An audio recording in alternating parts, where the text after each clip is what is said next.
মে come in sir. হ্যাঁ আসো, তুমি কি ইন্টারভিউ দিতে আসছো? জি জি, আমি ইন্টারভিউ দিতে আসছি। তোমার ফার্স্ট কোশ্চেন বলো তো, এশিয়ার মধ্যে শ্রেষ্ঠ কবি কে? রবীন্দ্রনাথ ঠাকুর। বাহ, খুব সুন্দর খুব সুন্দর। তোমার সেকেন্ড কোশ্চেন, বাংলাদেশে একজন দেশপ্রেমিকের নাম বলো।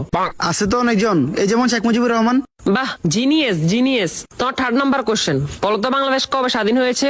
হওয়ার কথা তো ছিল 1948 সালে, কিন্তু 1971 সালে 16 ডিসেম্বরে স্বাধীন হয়েছে। খুব সুন্দর খুব সুন্দর। তোমার লাস্ট কোশ্চেন, বলো তো আকাশে কয়টি তারা আছে? এটা তো এখনো জানা যায়নি, এটা নিয়ে বিজ্ঞানীরা গবেষণা করতেছে। ও গুড গুড গুড, তুমি এবার আসতে পারো। Okay sir.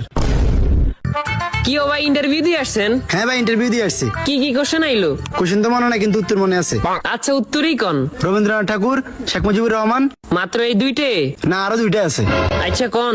1948 সালে হওয়ার কথা ছিল, কিন্তু 1971 সালে 16 ডিসেম্বর হয়েছে। এখনো জানা যায়নি, এটা নিয়ে বিজ্ঞানীরা গবেষণা করতেছে। থ্যাংক ইউ ভাই, thank you. May come in sir? আসো।